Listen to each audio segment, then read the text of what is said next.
She came to your office one day, and I want you to tell this story, and then I want you to talk about, her manager, Troy Carter, and how important that team is and the vision is to getting successful. Tell the story. It's a great story here, folks. I was at EMI Music Publishing for 17 years. I left with a change of management and then went to work at Sony, which was a small company, hadn't been around a long time, not the big, grand company of EMI. And I was like, what am I doing here? And I needed something. I needed an artist, I needed a signing, I needed something. And my friend Vincent Herbert brought Lady Gaga, and I'd heard about her, and I said, could you just bring her in? Everybody had passed on her at my company. She was an intern at Famous Music Publishing, and she worked for Irwin Robinson. I did not know that. And everybody passed on her, and my company everywhere else. She sat down, and she said, I am going, and she sat down, she was kind of wearing like shorts over her tights, bad wig, I don't know if you remember that first blonde wig. And she said to me, I'm gonna be the biggest star in the entire world. I am gonna be such a massive star.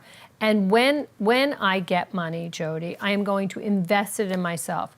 It's not about me making money, it's about investing in my show, blah, blah, blah, blah. Anyway, then she sat down on the piano, and I was like, oh, I'm signing her. And I learned a lot from GaGa. Number one, she drives the ship. Troy Carter had had tremendous success with Eve and a couple other people, but wasn't at a high point of his career when he met GaGa. He says that GaGa made him a better manager. She keeps him on his toes. He has to be forward thinking. His life has changed because she drove us all. And I remember sitting in marketing meetings with her at Interscope where she said, this is what I want to do. I want to drive through LA in a clear carriage and blah, blah, blah. Things that either happened or didn't happen. She drove the ship, and she continues to drive it. And I think a good manager, as you know, protects their clients, but follows their lead. It's such an important point, and I think you're absolutely right.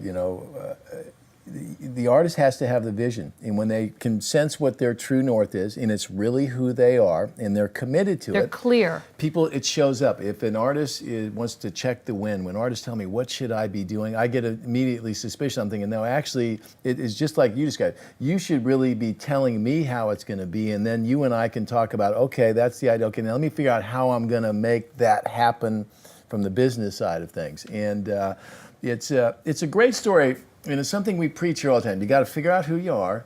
You got to commit to it. I have to believe it. And you have to drive. Yeah, we all have to believe that that person is true. And recently in the press, there's been that thing about the Tommy Mottola book with Mariah. In those days, a Tommy Mottola could say, "Okay, that girl has a great voice. I'm going to create it." Clive could say, "Whitney Houston, star. I'm going to fill her up with songs." People bought into, and I'm going to make it a part of it. And I'm going to spend whatever it takes to make this happen. Yeah.